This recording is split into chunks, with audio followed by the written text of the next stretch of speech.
Hi, this is Gabrielle Ware, Psych 104. I wanted to give my presentation from Chapter 13, and the topic is primary and secondary aging. Primary aging is also known as inevitable aging. It naturally occurs to some degree during the lifespan.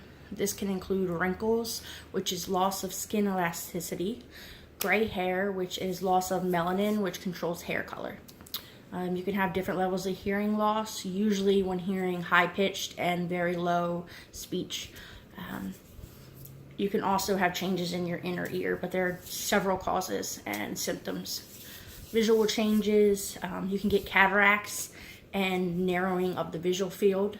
There's also neurological changes, which is loss of neurons and changes in brain weight and volume.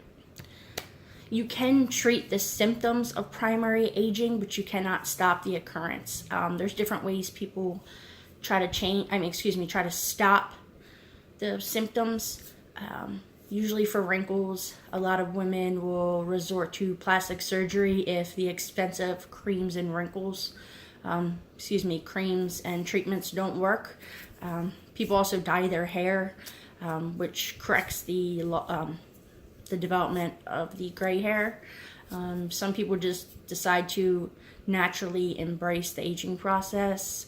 I think it is really healthy to do what feels best for you psychologically. It'll make you feel happier and have a better positive outlook on life. Secondary aging. This consists of several outside factors. It can be environmental or personal changes. They do not affect everyone. It's individual. It can have to do with the choices you make and your lifestyle. Heart disease is common. It's narrowing of the blood vessels. It can lead to a heart attack. Unhealthy diet and smoking are big causes of heart disease. You can also have diabetes. Your body is unable to process sugar, which is glucose.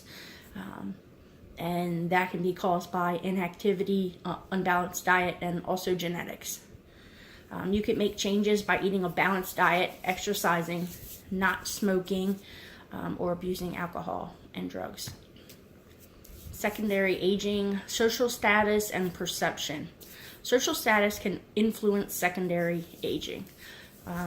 Usually you have a limited access to safe places to run, bike, exercise outside. So that can be a factor in your ability to maintain a healthy lifestyle. Usually with higher wages, you have a better neighborhood. That includes, parks, trails, bike lanes, which is normally accessible to people with higher income and higher social status. Perception, which is your feelings towards your social status, can also positively and negatively affect secondary aging. You may feel unhappy because you're living in a more poor neighborhood and you don't have accessibility as do the people that are more wealthy. It can negatively affect your mental health and outlook on getting healthy and maintaining a lifestyle. You feel that you're, disadvantaged in some way that you cannot control. Conclusion, psychology affects both physical and primary aging. If you maintain positivity and understand your outlook, are more likely to achieve a balance in life. That may include taking medication, following up with your physician. In regards to primary aging, which is less controlled, really you can seek means of treatment with the creams, the hair dye. You could even get LASIK surgery or your cataracts removed.